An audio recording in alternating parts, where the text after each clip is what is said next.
Charles Lee Ray, born in the 1950s in Hackensack, New Jersey, displayed early signs of his dark nature. As a child, he found pleasure in dissecting small animals and setting traps for neighborhood pets. His fascination with death grew after witnessing the aftermath of a brutal crime scene near his home. By his teenage years, he began escalating his cruelty, graduating to harming humans. In 1965, Charles committed his first murder, strangling a local drifter who had confronted him for stealing.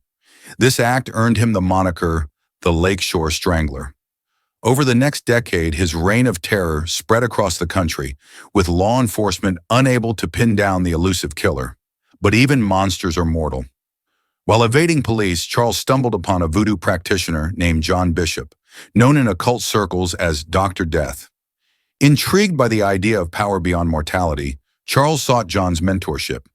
Under his guidance, Charles learned the dark arts, focusing on the Damballa incantation, a ritual that promised the transference of a soul into another vessel.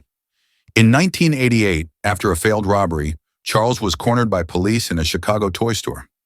Mortally wounded by Detective Mike Norris, Charles recited the Damballa chant as his life slipped away.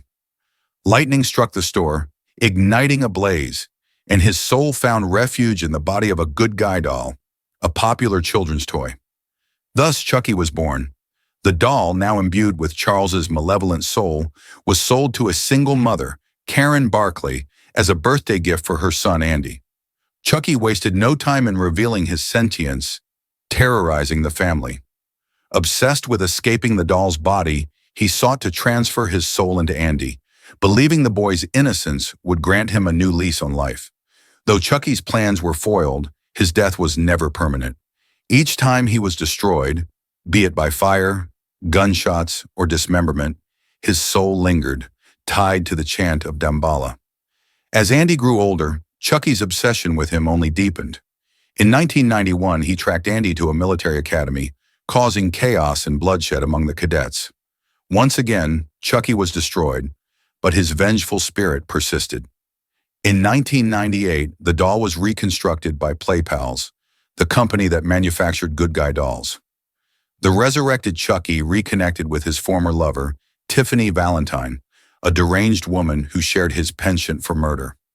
After a heated argument, Chucky killed Tiffany, transferring her soul into a bridal doll. Together, they embarked on a murderous spree, culminating in Tiffany giving birth to a doll-like offspring, Glenn Glenda. Chucky and Tiffany's child, Glenn Glenda, was torn between their parents' violent tendencies and their own desire for peace.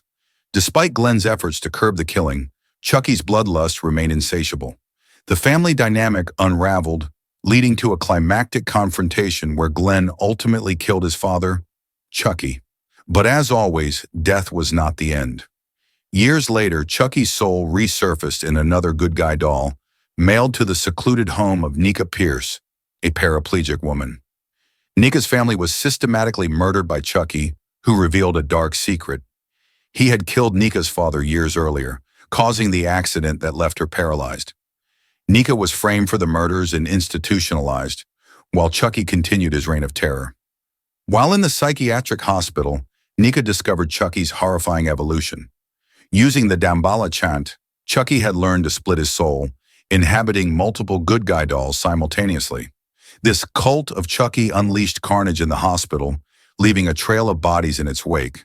Tiffany returned, now possessing the body of actress Jennifer Tilly, and helped Chucky execute his plans. In a shocking twist, Chucky transferred part of his soul into Nika, taking control of her body and leaving her trapped within her own mind. The saga continued as Chucky sought new victims to terrorize and manipulate.